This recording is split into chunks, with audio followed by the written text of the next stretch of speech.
Hello বন্ধুরা, এখন আমি হইচইতে আসা তালমার রোমিও জুলিয়েট এই সিরিজটা রিভিউ করতে চলেছি। টোটাল আছে 5টা এপিসোড, অ্যাভারেজ ডিউরেশন হলো 27 মিনিট, সবথেকে কম এবং ম্যাক্সিমাম হলো 56 মিনিট। তো কেমন হলো এই সিরিজটা? গল্পটাই ছোটো করে বলি। রোমিও জুলিয়েট আপনারা প্রচুরবার অনেকে পড়েছেন, অনেকে সিনেমা হিসাবে দেখেছেন, থিয়েটারে দেখেছেন, তো আলাদা করে কিছু বলার নেই, তবু ছোটো করে বলছি।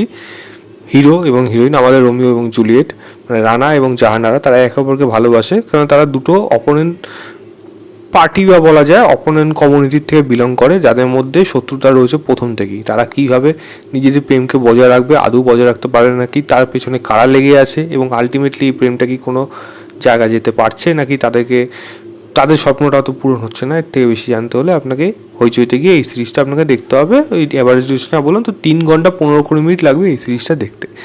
তো এই সিরিজের মতো কিন্তু বেশ কিছু জিনিস আছে যেগুলো আমার ভালো লেগেছে, আবার কিছু জিনিস রয়ে গেছে যেগুলো কিন্তু আমার এখানে সেই লেভেলে ভালো লাগেনি, যদি পরিমাণে কম, কিন্তু সেটা কিন্তু একটা মেজর।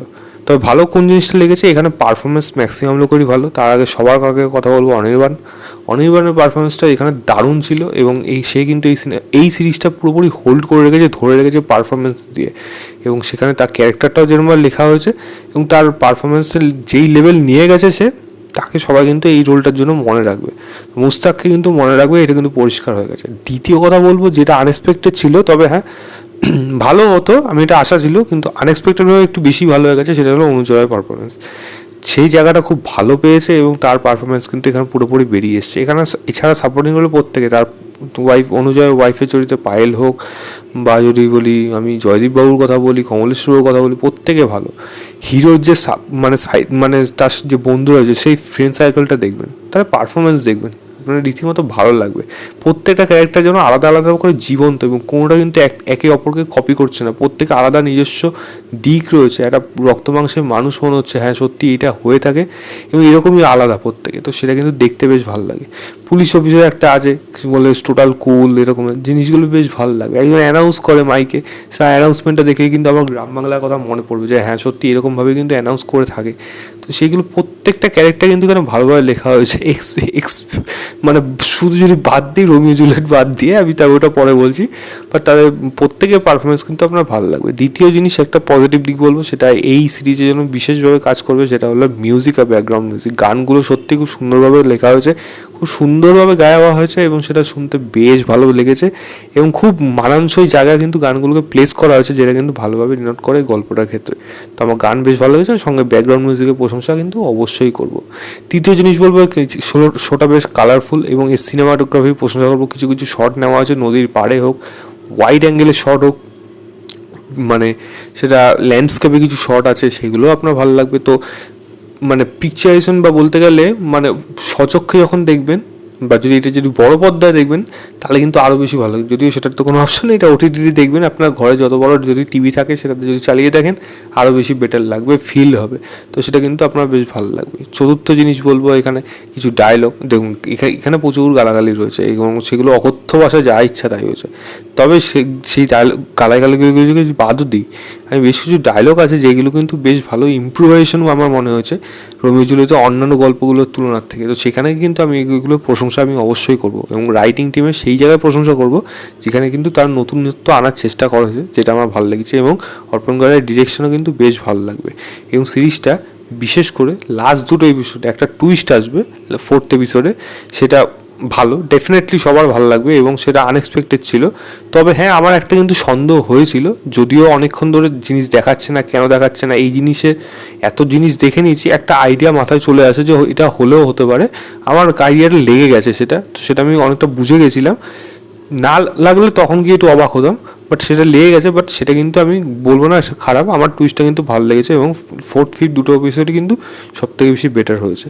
তবে সিরিজটার মধ্যে কিন্তু খামতি আছে, যেটা হলো ফার্স্ট 3টে এপিসোড, সেটা কিন্তু সেই লেভেলও যেতে পারে না, বা গল্পটা যেন খুবই ধীর গতিতে এগোতে থাকে, এবং কিছু জায়গার মধ্যে সীমাবদ্ধ, কিছু টাইম লাইনের মধ্যে বা কিছু মুহূর্তের মধ্যে সীমাবদ্ধ হয়ে থাকে। নন লিনিয়ার ওয়েতে গল্পটা বলা হয়, বাট সেটা কিন্তু খুব একটা বেশি মানে জায়গা দেবে সেটা কিন্তু হয়ে উঠতে পারে না।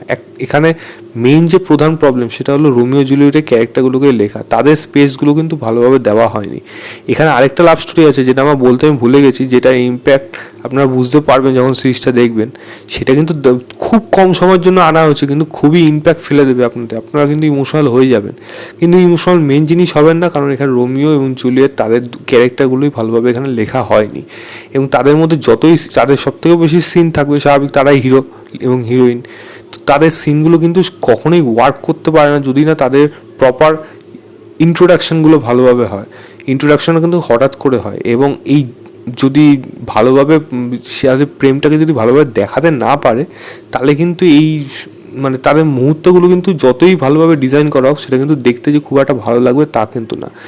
যতই তাদের মধ্যে ইন্টিমেসি আনা হোক, যা ইচ্ছা হোক তাদের মধ্যে, যেগুলো দেখানো হয়েছে এখানে সেগুলো কিন্তু একটা সময় গিয়ে ফোর্স ফিড মনে হবে, মানে এগুলো জোর করে এই সম্পর্কটাকে একে অপরকে ভালোবাসে তার জন্য দেখানো হচ্ছে, বাট সেটা কিন্তু ওয়ার্ক করছে না কোনোভাবে, যেটা একটা খারাপ হয়ে গেছে। তারা চেষ্টা করেছে, হিয়াকে দেখতে প্রচণ্ড মিষ্টি লেগেছে, এবং তাদের অন স্ক্রিন দেবদত্ত এবং হিয়াকে তাদের কিন্তু দেখতে ভালো লাগছিল, বাট যেহেতু ক্যারেক্টারগুলোর মধ্যে কিছু করার নেই, তারা নিজেদের অনেকটা দেওয়ার চেষ্টা করেছে। একটা জায়গায় আছে হিয়াকে দেখবেন দৌড়ে দৌড়ে যাচ্ছে, একটা আছাড় খেয়ে পড়বে, ভালোভাবে সে কিন্তু শ্যুট করেছে, চেষ্টা করেছে, বাট সেগুলো কিন্তু খুব একটা ওয়ার্ক করে না, যেহেতু মেন প্রবলেমই হয়ে গেছে এদের প্রধান চরিত্রের ক্যারেক্টারগুলোকে খারাপভাবে লেখার জন্য। আপনি যদি ইশাক জাদের কথা বলেন, দেখুন রামলীলাও একটা গল্প, এই রোমিও জুলিয়েটের থেকেই ইন্সপিরেশন নেওয়া, তবে রামলীলা আমার মধ্যে কিন্তু অত এফেক্ট কিন্তু ফেলতে পারেনি যতটা আমার ইশাক জাদে করতে পেরেছিল।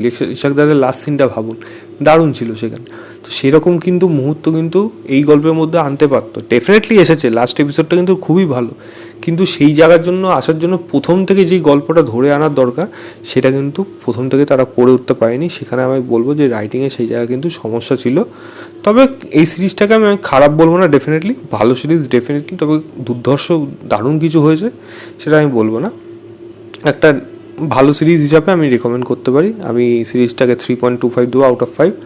বলবো হইচইতে যান, গিয়ে দেখুন, দেখি জানাবে আপনাদের কেমন লেগেছে। তো এই ছিল আমার ওভারঅল রিভিউ তালমার রোমিও জুলিয়েট বলে ওয়েব সিরিজটা। ভিডিওটা ভালো লাগলে লাইক শেয়ার, চ্যানেলটাকে অবশ্যই সাবস্ক্রাইব করে দেবেন। বাই।